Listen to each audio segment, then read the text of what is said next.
അയ്യപ്പ ഭക്തിഗാനങ്ങളുടെ മാധുരി കൊണ്ട് നമ്മുടെ ഹൃദയം നിറച്ച അനേകം പേരുണ്ട്. അതിൽ ഏറ്റവും കൂടുതൽ അയ്യപ്പ ഭക്തിഗാനങ്ങൾ വിഷ്വലൈസ് ചെയ്തിട്ടുള്ള ഒരു ഡയറക്ടർ അദ്ദേഹമാണ് ഇന്ന് അതിഥി. നമസ്കാരം, ശ്രീ ലിൻസൺ കന്നവാലി. ലിൻസൺ ചേട്ടൻ മലയാളത്തിലെ പ്രശസ്തരായിട്ടുള്ള ഗാനരചയിതാക്കൾ, സംഗീത സംവിധായകർ, അഭിനേതാക്കൾ അവരുടെയൊക്കെ കൂടെ, പിന്നെ ഛായാഗ്രാഹകർ, ടെക്നീഷ്യൻസിൻ്റെ ഒക്കെ കൂടെ ഒരുപാട് നല്ല പാട്ടുകൾ നൽകിയിട്ടുണ്ട്.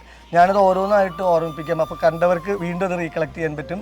അയ്യൻ എന്ന ആൽബം എം.ജി. ശ്രീകുമാർ സാർ പാടിയിട്ടുള്ള, അതിലെ പമ്പ വിളക്കിന് പപ്പടം കാച്ചാൻ, മലയിൽ ആളൊടിയുന്നു, പിന്നീട് പൂങ്കെട്ട് എന്ന ആൽബത്തിലെ പൂങ്കെട്ട് കെട്ട് കെട്ടി, പിന്നെ അങ്ങകലെ മലമേലെ, ചന്ദ്രകാന്തം അയ്യൻ ചന്ദ്രകാന്തം, മുത്ത് മുത്ത് അയ്യപ്പമണി മുത്ത്, അങ്ങനെ നീളുന്ന കുറേ പാട്ടുകൾ.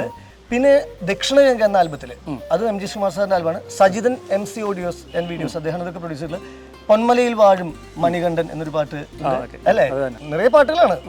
അതിൽ ആണ് അറുമുഖനോ കാവടി എന്ന് പറഞ്ഞ പാട്ടുള്ളത്. പിന്നെ വേണുനാഗവള്ളി സാർ അഭിനയിച്ചിട്ടുള്ള പുലിമുകളിൽ മണിക്കുട്ടൻ അഭിനയിച്ചിട്ടുള്ള, ആക്ടർ ജോജു അഭിനയിച്ചിട്ടുള്ള ആണ് അറുമുഖനോ കാവടി എന്ന പാട്ട്. അങ്ങനെ നീളുന്ന ഒരുപാടധികം നല്ല ഗാനങ്ങൾ, കുട്ടികളെ വെച്ചുകൊണ്ട് കുറെ നല്ല പാട്ടുകൾ ചെയ്തിട്ടുണ്ട്. ശബരി എന്ന ആൽബം ചെയ്തിട്ടുണ്ട്.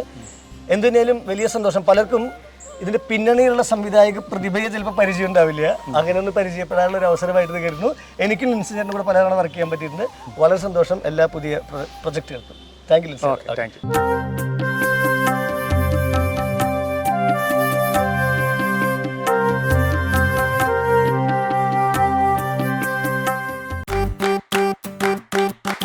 Presented by Chaikari, Kazhakkottam, near Infosys, Thiruvananthapuram. Chai, chai, chai, chai, chai, chai, chai, chai,